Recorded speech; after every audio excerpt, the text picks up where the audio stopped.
Hello everyone, আসসালামু আলাইকুম। আশা করি ভালো আছেন, সুস্থ আছেন। প্রচণ্ড গরম, এত গরম কি বলবো। তো যাই হোক, ২-১ দিন পরেই আমি ভিডিওটা নিয়ে আসলাম। তো এই যে আজকে বাজারে গিয়েছিলাম, এত রোদ ছিল কি বলবো। তো এই যে লেয়ার মুরগি নিয়েছিলাম, বড় যে সাদা মুরগি থাকে, মানে কি বলে এটাকে, লেয়ার মুরগি বলে। এটা নিয়ে এসেছিলাম ৪ টা। আর ফার্মের মুরগি নিয়েছিলাম ৪ টা। তো ৪ টা থেকে একটা হচ্ছে একটা এই লেয়ার মুরগিটা আর একটা ফার্মের মুরগি দিয়ে দিয়েছিলাম আমার শ্বশুরবাড়িতে।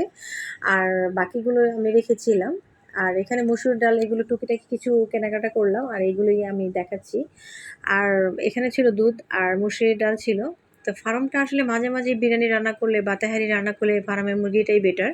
যার কারণে আমি ফার্মের মুরগি একটু কিনে রাখি বিরিয়ানি খাওয়ার জন্য। এমনিতেও আলু ঝোল দিয়ে আমার হাসব্যান্ড বাসার সবাই পছন্দ করে, তো ওদেরকে দেওয়া। আর এই কেকটা ছিল ৪ টি।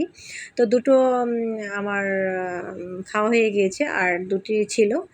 তো এই যে মালটা নিয়েছিলাম, আমার মেয়ে ভীষণ অসুস্থ, কিন্তু কিছুই খেতে চাচ্ছিল না। ডাক্তার বলেছিল ওকে বেশি, বেশি জুস খাওয়ানোর জন্য, ফলের জুস। যার কারণে আমি মালটা জুসটাই ওকে দিচ্ছি ইদানিং। তো যাই হোক, এই ভ্যানিলা আইসক্রিমটা কিনেছিলাম কোল্ড কফি খাওয়ার জন্য, আর চকলেট আইসক্রিমটা খাওয়ার জন্য, এমনিতেই খাওয়ার জন্য নিয়েছিলাম।